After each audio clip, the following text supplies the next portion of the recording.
At my wedding, my fiancée refused to hug my farm mother. She said loudly, "Ah, she smells like manure. Keep that peasant away from me." The guests laughed. I didn't. I took the ring back and canceled the wedding instantly. Then I did this. The next day, they fainted when they saw what was in her pocket. I'm glad to have you here. Follow my story until the end and comment the city you're watching from so I can see how far my story has reached. My name is Charles, and I thought I knew what love looked like until the moment my fiancée showed me who she really was. It happened on what should have been the happiest day of my life, in front of 260 guests, when Stephanie looked at my mother and said the words that would end our 3-year relationship forever. The morning of June 15th started exactly as I'd imagined. St. Mary's Church was decorated with white lilies and baby's breath, sunlight streaming through the stained glass windows, casting rainbow patterns across the marble altar. I stood at the front in my navy blue suit, watching as guests filled the wooden pews. My hands were steady, my heart full. After 44 years of living, I'd found the woman I wanted to spend my life with. My mother Margaret sat in the front row wearing the simple blue dress we'd picked out together last month. At 69, she still carried herself with the quiet dignity that came from a lifetime of hard work on our family farm. Her hands, weathered from years of caring for the land, were folded neatly in her lap.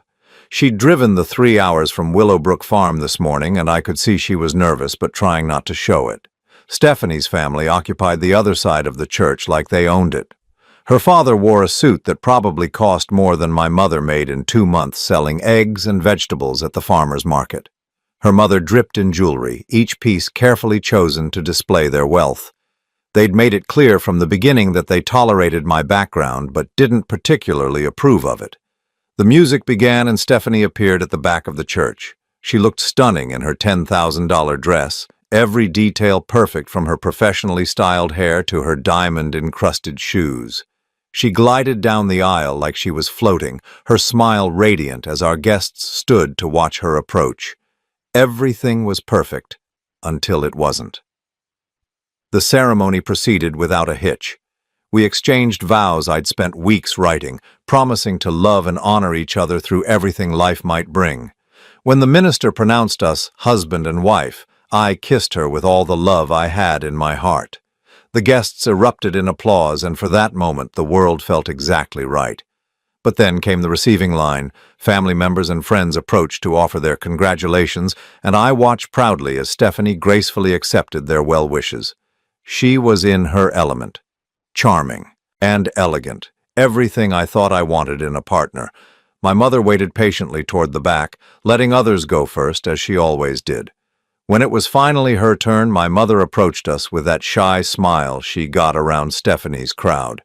She'd been trying so hard these past 3 years to fit in, to be accepted by people who lived in a completely different world than ours. "Congratulations, you two," my mother said softly, reaching out to embrace me first. Her hug was warm and genuine, smelling faintly of the lavender soap she'd used for as long as I could remember, mixed with the honest scent of earth that seemed to cling to her no matter how much she scrubbed. Then she turned to Stephanie, arms opening for what I assumed would be a simple, heartfelt hug between two women who both loved me. That's when my world shattered. Stephanie took a step back, her nose wrinkling in disgust. "Oh no," she said, loud enough for the people around us to hear. "She smells like manure. Keep that peasant away from me." The words hit the air like a physical blow. Conversations around us stopped mid-sentence. I felt my mother's body go rigid beside me, her arms dropping to her sides as if she'd been slapped. The color drained from her face, but she didn't say a word. She never did when people hurt her. A few of Stephanie's friends let out nervous giggles. Her cousin actually laughed out loud. "Oh my God, Stephanie," she whispered. "You're terrible." But she was smiling when she said it, like it was all just harmless fun. I stood there frozen, watching my mother's face crumble.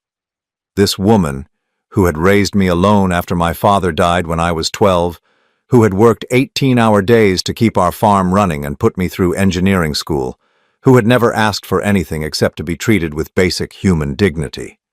Stephanie, I said, my voice barely controlled, apologize to my mother. Right now. She looked at me like I was being ridiculous. Charles, honestly, she should have cleaned up better before coming. This is our wedding day, not some county fair. More laughter from her side of the family.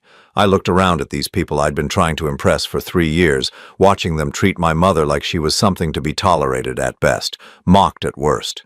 These people who had no idea what real work looked like, who had inherited their wealth instead of earning it.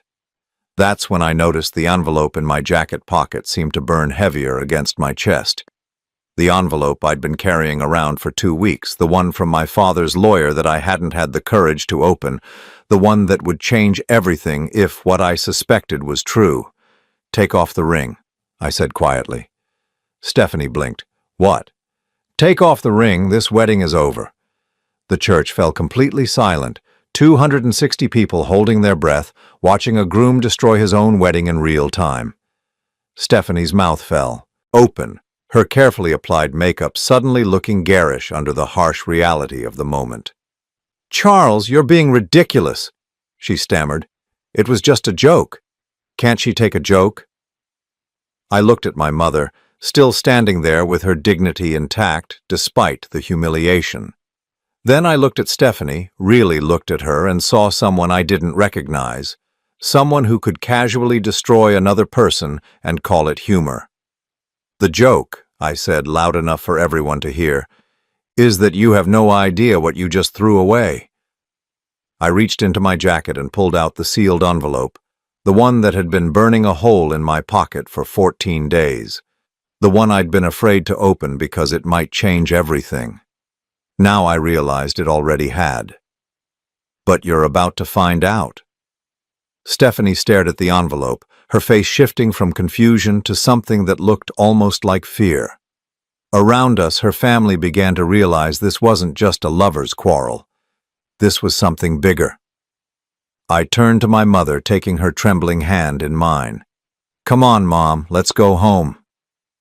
As we walked down the aisle together, leaving behind 260 shocked guests and a bride still standing at the altar, I felt something I hadn't experienced in 3 years of trying to fit into Stephanie's world. I felt free. The massive wooden doors of St. Mary's closed behind us with a finality that echoed through my chest. In my pocket, the envelope seemed to pulse with possibilities. Tomorrow, everything would be different. Tomorrow, Stephanie would learn exactly what kind of mistake she'd just made. The drive back to Willowbrook Farm passed in heavy silence. My mother sat in the passenger seat of my truck, staring out at the rolling countryside we both loved, her hands folded so tightly in her lap that her knuckles had turned white. She hadn't said a word since we'd left the church, but I could feel her pain radiating through the small cabin like heat from a furnace. Mom, I started, but she held up one weathered hand. Don't, she said quietly. Just don't, Charles, I'm fine. But she wasn't fine. I could see it in the way her shoulders curved inward, like she was trying to make herself smaller, invisible. It was the same posture she'd adopted when my father's family had treated her like an outsider 45 years ago, when they'd made it clear that a farmer's daughter wasn't good enough for their son. The same way she'd looked when my father died and left her to face their judgment alone. I pulled into our gravel driveway, the familiar crunch of stones under the tires, usually a comforting sound. Tonight it felt hollow. The farmhouse sat exactly as we'd left it this morning, white clapboard siding gleaming in the evening sun, red barns standing proud against the green fields that stretched to the horizon. Home. The place where I'd learned what real values looked like. My phone had been buzzing non-stop since we'd left. The church. Text after text, call after call. I'd ignored them all, but now curiosity got the better of me. 23 missed calls from Stephanie. 15 text messages, voicemails backing up so fast my phone could barely keep up. The texts started apologetic. Charles, please come back, we can work this out. Then turned desperate. You're embarrassing me in front of everyone. This is childish. And finally landed on angry. You just ruined the most important day of my life over nothing. Nothing. Over nothing. She thought humiliating my mother in front of 260 people was nothing.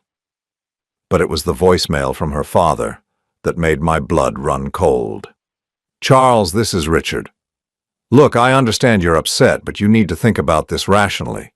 Stephanie is emotional right now, but she'll calm down. The important thing is that you two have a future together. We've invested too much in this relationship for you to throw it away over some misunderstanding. Call me. We need to talk." Invested too much? Like our relationship was a business deal they'd been funding. I was about to delete the rest when one more message caught my attention. This one from Stephanie's sister, Emma, who'd always seemed different from the rest of her family, more genuine. "Charles, I think there's something you should know about what Stephanie's been saying. Can you call me? It's important." My mother had disappeared into the kitchen, doing what she always did when she was upset, cooking. I could hear pots clattering, the familiar sounds of her trying to work through her pain by keeping her hands busy. The smell of her cornbread drifted through the house, a scent that had been the backdrop of my entire childhood. I called Emma back. "Charles, thank God," she answered on the first ring. "Are you okay? What you did today, that took guts. What did you want to tell me?" There was a long pause. "I probably shouldn't be saying this, but after what happened today, I can't stay quiet anymore.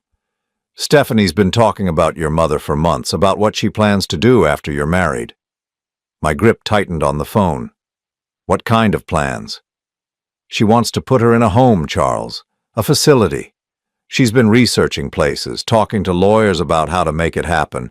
She thinks your mother is getting too old to live alone on the farm, and she doesn't want the burden of taking care of her." The words hit me like a punch to the gut. "What?" "She said once you're married, she'll have influence over family decisions. She's been planning to convince you that it's for your mother's own good. There's more, Charles. She's been talking about selling the farm. She thinks it's a waste of valuable land that could be developed." I sank into my father's old chair, the leather worn smooth by decades of use. The chair where he'd taught me about responsibility, about taking care of family, about the value of honest work.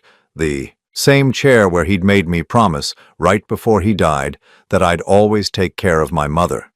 "She doesn't understand," Emma continued, her voice getting more urgent. "She thinks your mother is just some poor old woman sitting on worthless farmland. She has no idea what that property is actually worth, does she?" "What do you mean?"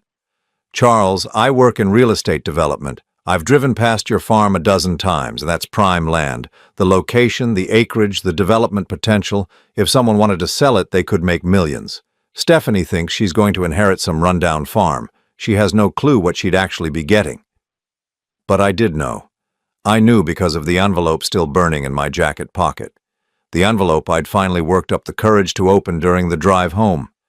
The envelope that contained documents proving that my quiet, humble mother owned $12.5 million worth of prime agricultural and development land.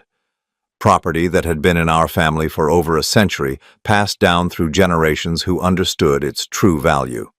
Land that generated nearly $2 million a year in revenue from carefully managed lease agreements that my mother had never bothered to mention to anyone, including me. "Emma," I said slowly, "how long has Stephanie been making these plans?" "Months, maybe longer. She's been so excited about finally getting you away from all that farm nonsense, as she calls it. She keeps talking about the life you'll have once you're free from your obligations there." Free from my obligations. Free from my mother. Free from the life that had shaped me into the man I was. "There's something else," Emma said, her voice dropping to almost a whisper. "She's been meeting with someone, a lawyer. She won't tell anyone who, but she's been secretive about it. Charles, I think she's been planning this for a long time." After I hung up, I sat in my father's chair for a long time, listening to my mother move around the kitchen, thinking about the woman I'd almost married, the woman who had smiled at me while planning to destroy everything I loved, who had looked me in the eye and promised to honor my family while secretly plotting to tear it apart. My phone buzzed again. Another message from Stephanie. "Charles, you're being ridiculous. Come back and we'll pretend this never happened. I'll even apologize to your mother if it makes you feel better." If it makes me feel better. Like my mother was some inconvenience to be managed, I walked to the kitchen where my mother stood at the stove stirring a pot of soup that neither of us would eat. Her shoulders were still hunched, still carrying the weight of today's humiliation. "Mom," I said gently, "we need to talk." She turned and I saw that her eyes were red but dry. Margaret Hartwell had never been one to cry where others could see. "About what happened today. Charles, honey, I don't want you to feel bad. About the farm," I interrupted. "About what Dad left you, about why you never told me."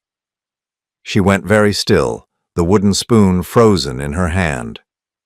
"You opened it," she said quietly. "The envelope?"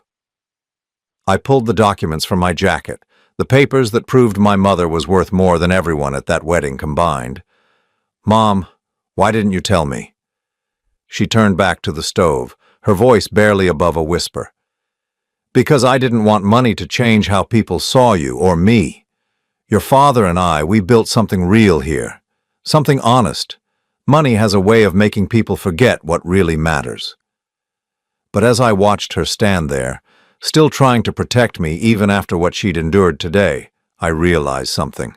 Stephanie hadn't just insulted my mother, she'd revealed exactly who she was, and tomorrow, when the truth came out, she was going to learn what real loss felt like. My phone rang again. Stephanie's name on the screen. This time, I answered. "Charles." Stephanie's voice came through the phone, sugar-sweet and calculated. "Baby, I've been thinking about what happened today. I know I was stressed and maybe I said some things I didn't mean. Why don't you come back? Everyone's waiting for you at the reception." I looked at my mother, still standing at the stove with her back to me, her whole body tense as she listened to the conversation. The same woman Stephanie had called a peasant just hours ago was now someone she wanted to smooth things over with, as long as it got her what she wanted. "Stephanie," I said, my voice completely calm, "I need you to listen very carefully to what I'm about to tell you." "Of course, sweetheart, I'm listening. My mother isn't some poor farm woman sitting on worthless land." There was a pause. "I don't understand what you mean." I pulled out the documents from my jacket, the ones that had changed everything. "The Willowbrook farm property?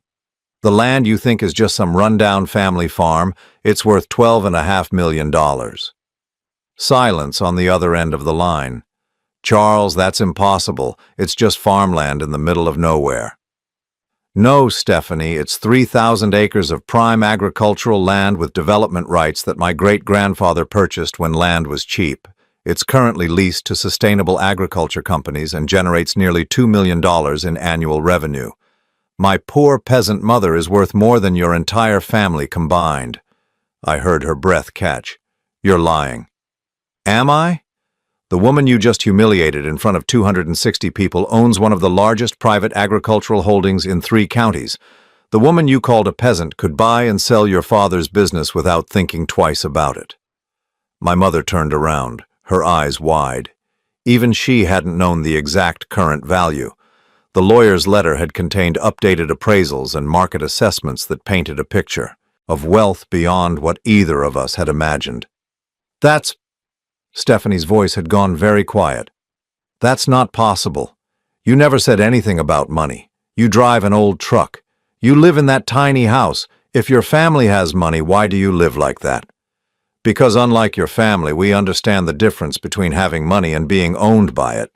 My mother chose to live simply because she values the land, not the profit it generates." There was a long pause. When Stephanie spoke again, her voice had changed completely. Gone was the dismissive tone, replaced by something desperate and calculating. "Charles, baby, I think there's been a misunderstanding. I was just nervous about the wedding. You know how stressed I get. I would never intentionally hurt your mother. She's family now." "No," I said quietly. "She's not your family because there isn't going to be a wedding, because I know about your plans." "What plans?" "The nursing home, Stephanie, the lawyers you've been meeting with, your plans to have my mother declared incompetent so you could take control of her property." The silence stretched so long I thought she'd hung up. Finally, she spoke, and all pretense was gone. "How did you find out? Does it matter? The question is, how long have you been planning this? How long have you been pretending to love me while plotting to destroy my family?" Charles, you don't understand. Your mother is old. She shouldn't be living alone on that big property. It's not safe. And the land, it's being wasted. We could develop it, create jobs, build something meaningful. Something profitable, you mean? What's wrong with that? Why should it just sit there generating taxes when it could be put to better use? I felt a cold rage settle in my chest. Better use? Like strip malls and subdivisions? Like progress, Charles. Like joining the modern world instead of playing farmer. The modern world. I looked around the kitchen where I'd eaten thousands of meals, where my mother had nursed me through childhood illnesses, where my father had taught me about responsibility and honor. You mean your world? The world where people are disposable if they don't fit your image? That's not fair. Fair? You want to talk about fair? Let me tell you what's fair, Stephanie. Fair is the fact that you just lost access to a fortune because you couldn't show basic respect to the woman who earned it. I could hear voices in the background now, urgent whispers. She wasn't alone. Charles, she said, and now her voice was shaking. Please, can we just talk about this, face to face? I'll come to the farm, we can work this out. No, you're not welcome here. You made that very clear today when you said my mother smelled like manure and called her a peasant. I was upset. People say things they don't mean when they're stressed. But you did mean it, didn't you? You've been looking down on my family for 3 years. The only thing that's changed is now you know what you lost. The voices in the background were getting louder now. I could make out her father's voice, sharp and demanding. Her mother saying something about damage control. My family wants to speak with you, Stephanie said. I'm sure they do. Charles, please, don't do this. We can fix this. Whatever you want, we can work it out.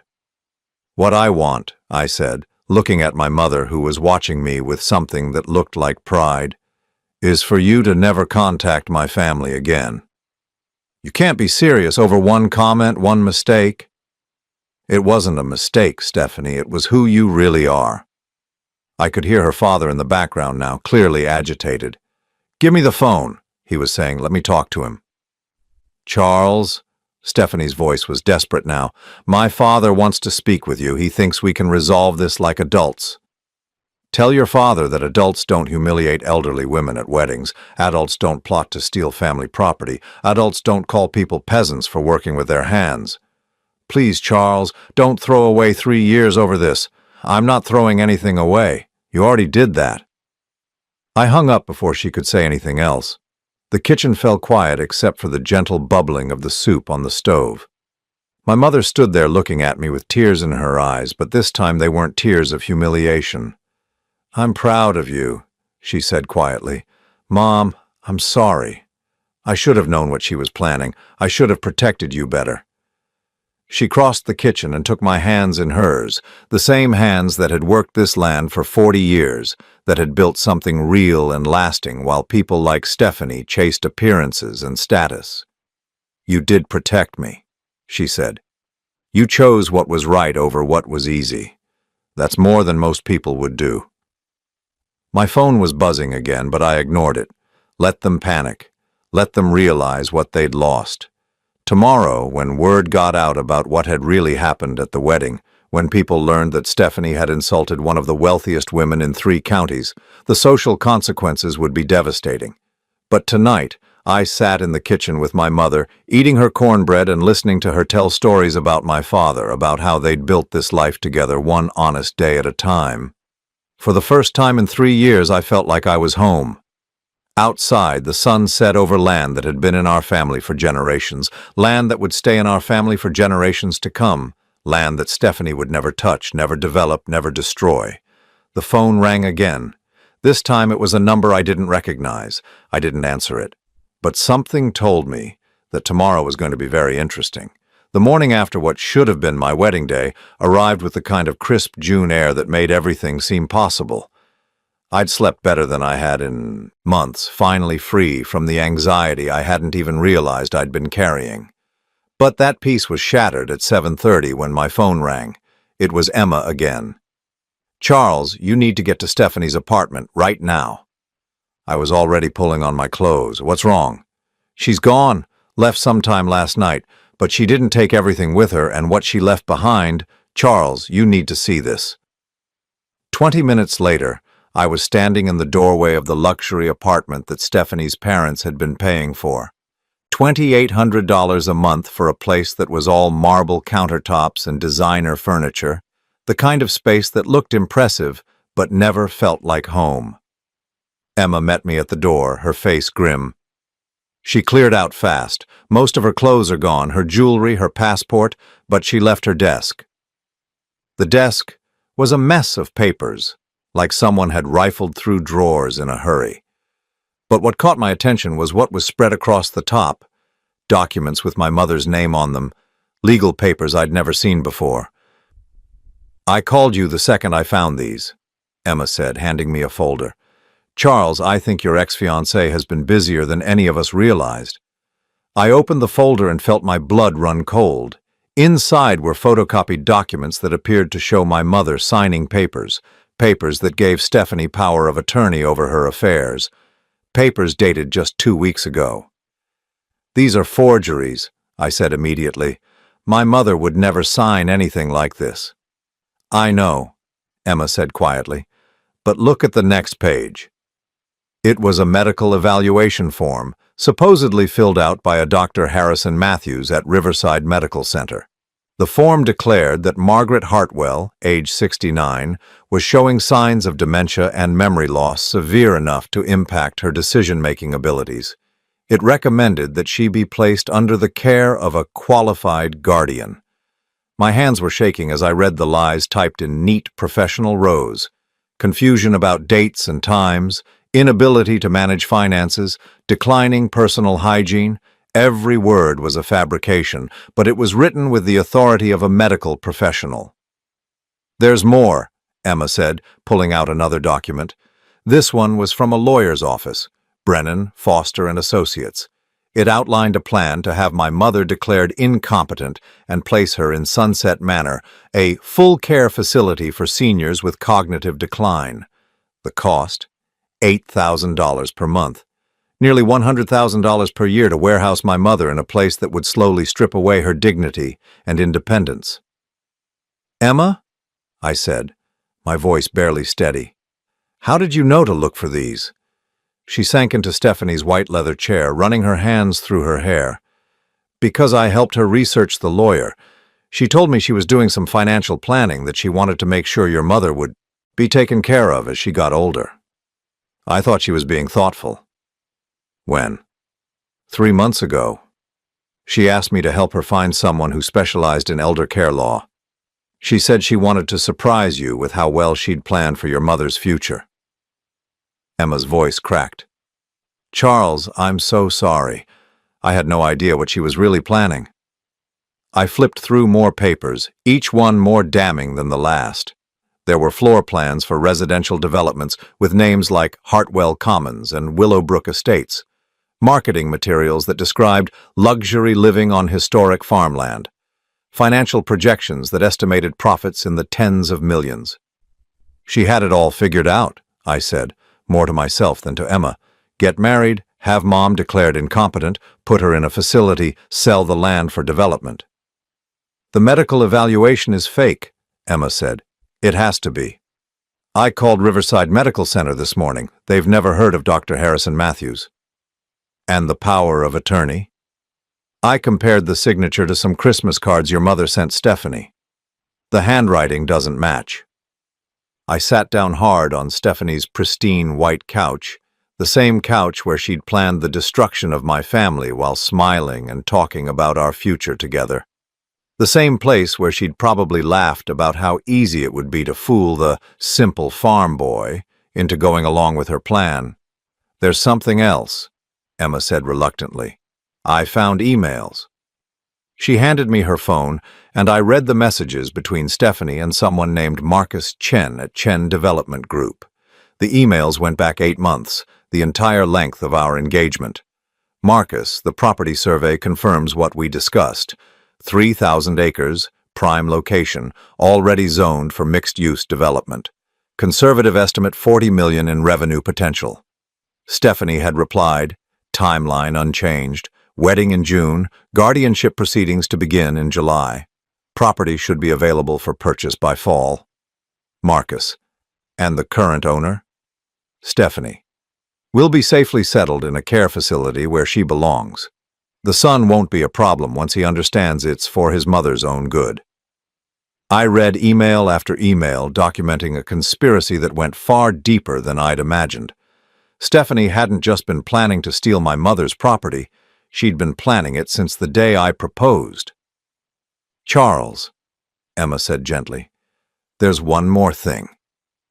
She pulled out a bank statement from Stephanie's desk drawer. It showed a deposit made 3 weeks ago, $50,000 from Chen Development Group, with a memo that read, Consultation Fee, Willowbrook Project.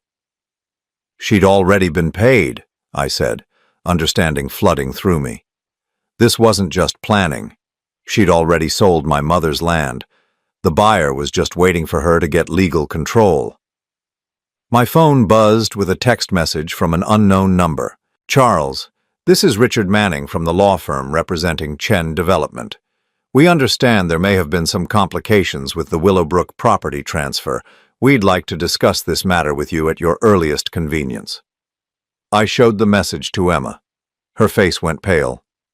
They don't know yet, she said. They don't know that you know. I stood up, suddenly feeling very clear about what I needed to do.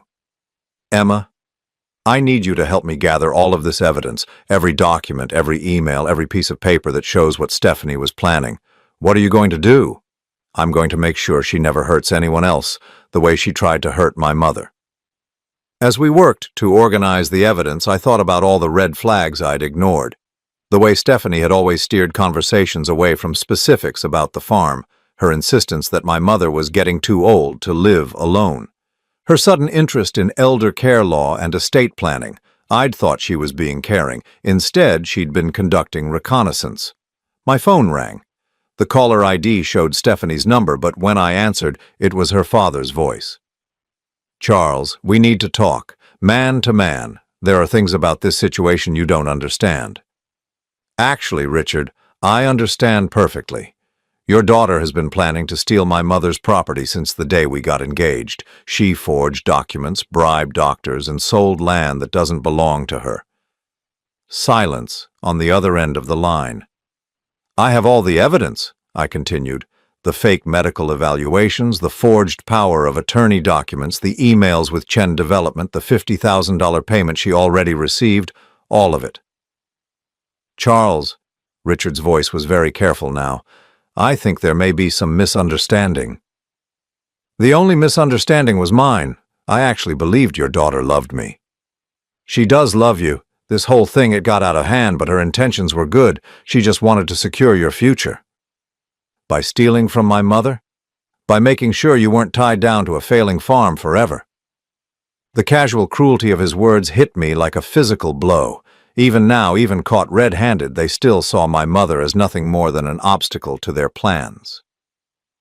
Richard, I said, my voice deadly calm, you have 24 hours to have Stephanie return that $50,000 to Chen Development and terminate any agreements she made regarding my mother's property. And if we don't? Then I take this evidence to the district attorney and let them decide how many laws your daughter broke. I hung up before he could respond. Emma was staring at me with something like awe. You're really going to do it, she said. You're going to destroy them. No, I said, looking at the pile of evidence that proved just how far Stephanie had been willing to go. They destroyed themselves. I'm just making sure everyone knows it. The afternoon sun was streaming through Stephanie's floor-to-ceiling windows, illuminating the luxury apartment that had been paid for with money meant to fund my mother's imprisonment. But by tomorrow, that would all be over. Stephanie had gambled everything on a wedding that would give her access to a fortune. Instead, she'd lost everything, her fiancé, her family's reputation, and quite possibly her freedom. As Emma and I loaded the evidence into boxes, I felt something I hadn't expected to feel. Grateful. Grateful that Stephanie had shown her true nature before it was too late. Grateful that my mother's dignity was intact. grateful that I'd learned the difference between love and manipulation before I'd signed my life away to someone who saw my family as nothing more than assets to be liquidated. Tomorrow there would be consequences. Tonight I was going home to have dinner with the richest woman in 3 counties, my mother. The call came at 6 in the morning, 2 days after I'd discovered the extent of Stephanie's betrayal. I was sitting on the front porch with my mother drinking coffee and watching the sunrise paint our fields gold when my phone rang with a number I didn't recognize. Charles Hartwell. The voice was professional, clipped. Yes. This is Detective Sarah Morrison with the District Attorney's Office. We've received some information regarding fraudulent documents and potential elder abuse. Would you be available to meet with us this morning? I looked at my mother, who was listening intently. She nodded once, that firm nod that meant she was ready for whatever came next. Yes, Detective. We'll be there. 2 hours later, my mother and I sat across from Detective Morrison and Assistant District Attorney James Walsh in a sterile conference room that smelled like burnt coffee and official business. Between us lay the evidence Emma and I had gathered: the forged documents, the fake medical evaluations, the emails detailing Stephanie's conspiracy with Chen Development. Mrs. Hartwell, Detective Morrison said gently, can you confirm that you never signed these power of attorney documents? My mother adjusted her reading glasses and studied the papers with the careful attention she gave to everything important. Detective, I've never seen these papers in my life. That's not my signature. And you've never been examined by Dr. Harrison Matthews? I've been seeing Dr. Patricia Chen at County General for 23 years. I've never heard of this Dr. Matthews. Ada Walsh leaned forward. Mrs. Hartwell, were you aware that someone had been planning to have you declared mentally incompetent? My mother's jaw tightened. I suspected something was wrong when Stephanie started asking so many questions about my health, about whether I ever got confused or forgot things. She seemed very interested in whether I had anyone helping me manage my finances. What did you tell her? The truth. That I manage my own affairs and always have. My mother's voice carried the quiet steel I'd grown up respecting. I may be 69, Detective, but there's nothing wrong with my mind. Detective Morrison made notes while Ada Walsh studied the financial documents. The $50,000 payment from Chen Development seemed to particularly interest him. Mr. Hartwell, Walsh said, when did you first become aware of Miss Stephanie's true financial situation? I thought about the question carefully. I knew her family had money, but I didn't realize how much debt Stephanie herself was carrying until yesterday. Emma found credit card statements showing she owes over $120,000. So the development deal would have solved her financial problems. More than solved them. According to the emails, her cut of the Willowbrook development was supposed to be $10 million. My mother's sharp intake of breath was the only sound in the room for a moment. Mrs. Hartwell, Detective Morrison said, we want you to know that we take elder abuse very seriously. The forged documents alone carry felony charges. Combined with the conspiracy to defraud and the money already changing hands, Miss Manning is looking at significant prison time. How long? I asked. 5 to 15 years, depending on what else we uncover. My phone had been buzzing all morning, but I'd ignored it until now. The screen showed 17 missed calls from various members of Stephanie's family. As if summoned by my thoughts, it rang again. Richard Manning.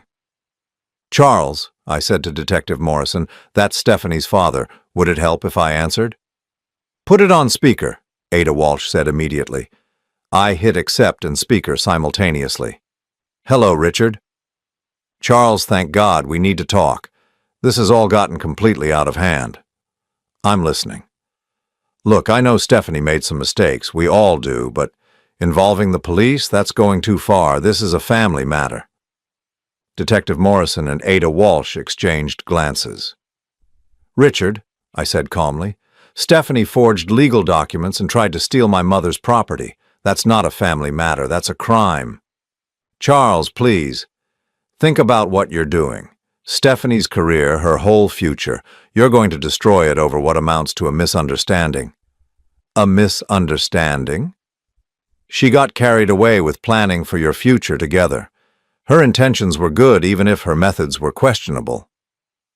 My mother leaned toward the phone, her voice carrying the authority of 7 decades of not tolerating nonsense. Mr. Manning, your daughter tried to have me declared mentally incompetent and thrown into a nursing home so she could steal my land. There's nothing questionable about her methods. They were criminal. Silence on the other end of the line. Mrs. Hartwell, Richard's voice was more careful now, I think you may have misunderstood Stephanie's intentions. I understood them perfectly. She called me a peasant who smells like manure and planned to warehouse me in a facility costing $8,000 a month while she sold my family's land for $40 million. We didn't know about the land value, Richard said quickly, and if we had known, you would have treated me with respect? My mother's voice could have cut glass. Mr. Manning, respect isn't something you give people based on their bank account. It's something you give because they're human beings. Another long silence. Charles, Richard tried again. What do you want? Money? We can make this right. Name your price. Detective Morrison was writing furiously now. Richard, I said, I want Stephanie to face the consequences of her actions. I want her to understand that she can't destroy people's lives for profit, and I want you to know that your money can't fix this. You're making a mistake. My family has influence in this town. We can make your life very difficult. Ada Walsh leaned toward the phone. Mr. Manning, this is Assistant District Attorney James Walsh. I'm recording this conversation, and what you just said sounds very much like a threat. I'd advise you to choose your next words carefully. The line went dead immediately. Well, Detective Morrison said dryly, that was illuminating. By noon, news of Stephanie's arrest was spreading through our small town like wildfire. My phone was ringing constantly with calls from friends, colleagues, and people I hadn't spoken to in years. Everyone wanted to know if the rumors were true. The most satisfying call came from Marcus Chen at Chen Development. Mr. Hartwell, I believe there's been some confusion about our agreement with Miss Manning. We'd like to discuss returning the consultation fee and terminating our development plans. Mr. Chen, I said, there's no confusion. Miss Manning tried to sell you property she didn't own using forged documents. I'd suggest you contact your lawyers. Please, Mr. Hartwell, we had no idea the documents were fraudulent. We were operating in good faith. I'm sure you were. But the land isn't for sale. It never was, and it never will be. That afternoon, Emma called with news that shouldn't have surprised me, but still did.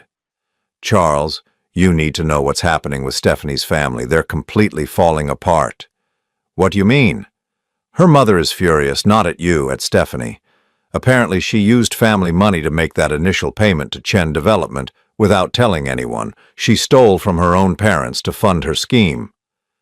I sat down heavily in my father's chair. How much? $50,000 from her trust fund, plus another $30,000 from her mother's jewelry collection. She sold pieces and claimed they were stolen. The insurance company is investigating. So she didn't just try to rob my mother, she robbed her own family too. It gets worse. Her father's business partners found out about the criminal charges. They're forcing him to step down from the company board. Something about not wanting to be associated with a family involved in elder abuse. As Emma spoke, I realized that Stephanie's downfall was complete. She hadn't just lost me and my mother's fortune. She'd lost her family's support, their financial backing, their social standing. Everything she'd cared about was gone. But the most telling call came that evening from Stephanie herself. Charles, her voice was barely recognizable, hollow and desperate. Please, I'll do anything. I'll return the money. I'll apologize publicly. I'll plead guilty and take whatever sentence they give me. Just please don't let them destroy my family too. Stephanie, I said quietly, your family is destroying itself. I'm not doing anything except telling the truth. I made a mistake. One mistake. Haven't you ever made a mistake? Calling my mother a peasant wasn't a mistake, Stephanie. Forging documents wasn't a mistake. Selling land you didn't own wasn't a mistake. Planning to imprison an innocent woman wasn't a mistake. Those were choices. Choices that showed exactly who you are. I loved you, she whispered. No, I said firmly. You loved what you thought I could give you. You never loved me. Charles, please. Stephanie, you made your choice when you decided my mother was disposable. Now you get to live with the consequences. I hung up and turned off my phone. Outside, the sun was setting over the land that had been in my family for 4 generations. The land that would stay in my family for generations to come. The land that Stephanie would never touch. My mother appeared in the doorway with 2 glasses of sweet tea, her usual solution for difficult days. "How are you feeling?" she asked.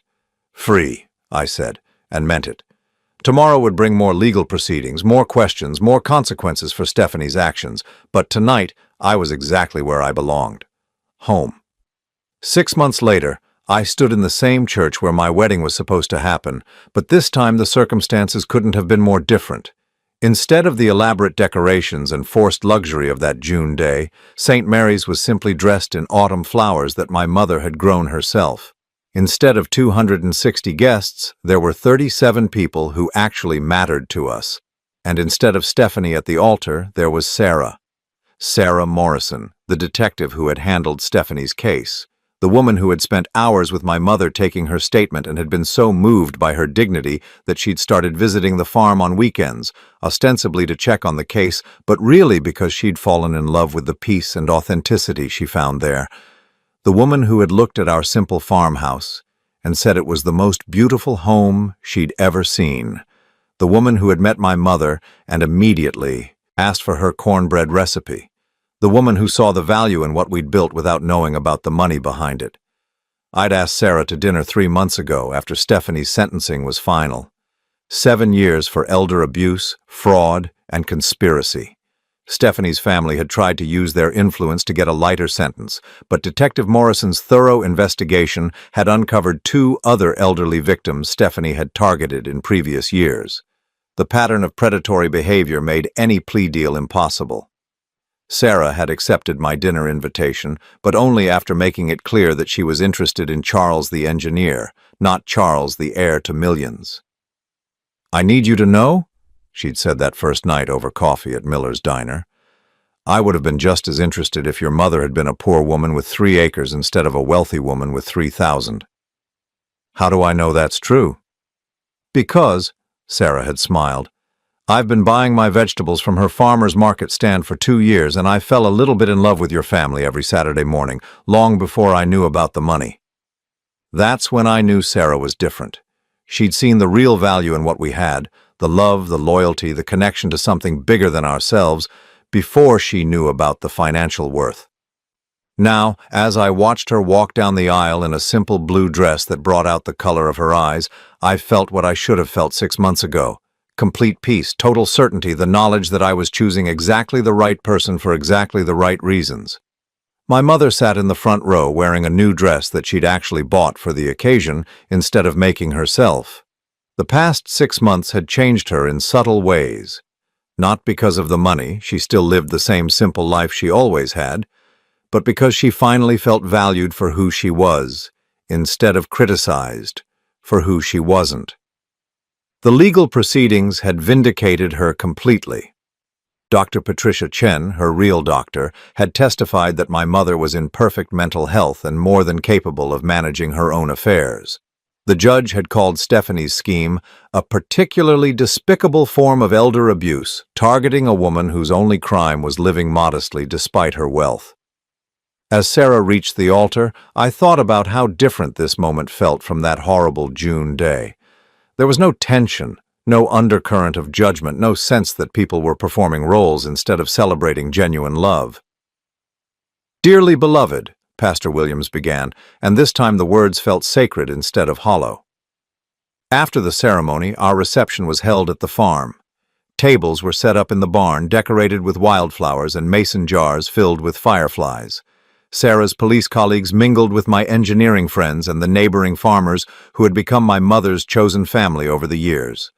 Emma was there too, having become an unexpected friend after helping expose her sister's crimes. She'd testified at Stephanie's trial and had been instrumental in helping the authorities understand the full scope of the conspiracy. "I'm glad you found someone who deserves you," she told me as we watched Sarah help my mother serve homemade pie to the guests. I'm glad I learned the difference between love and manipulation before it was too late. As the evening wound down, Sarah and I took a walk through the fields that had been in my family for 4 generations. The October air was crisp, the sky clear and full of stars you couldn't see from the city. "Are you sure you're ready for this?" I asked her. "Life with a farmer's son?" Sarah laughed, that genuine laugh that had made me fall in love with her.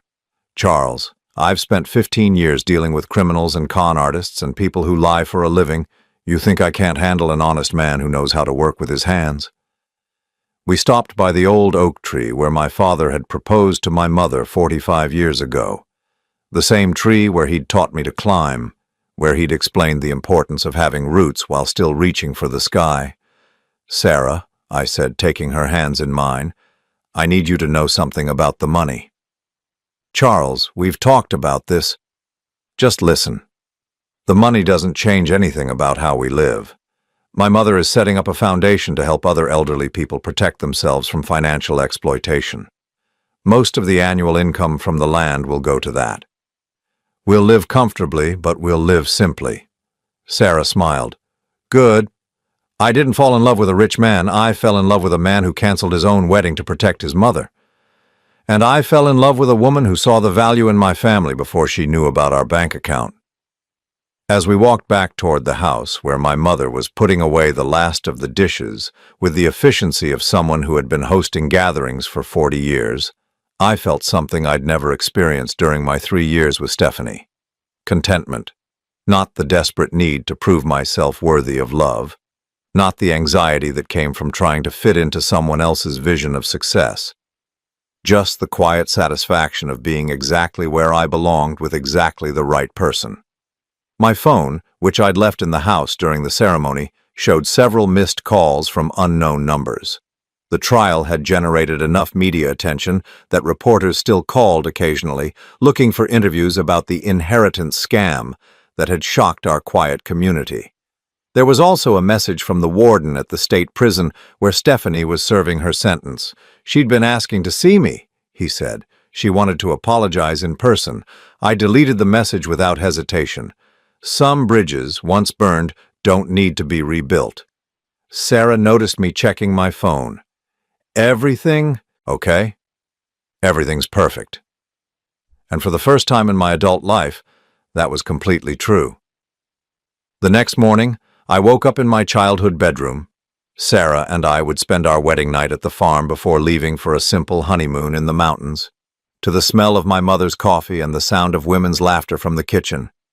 I found my mother and my new wife sitting at the kitchen table that had been the center of my world for 44 years, planning improvements to the foundation that would help other families avoid what we'd almost gone through.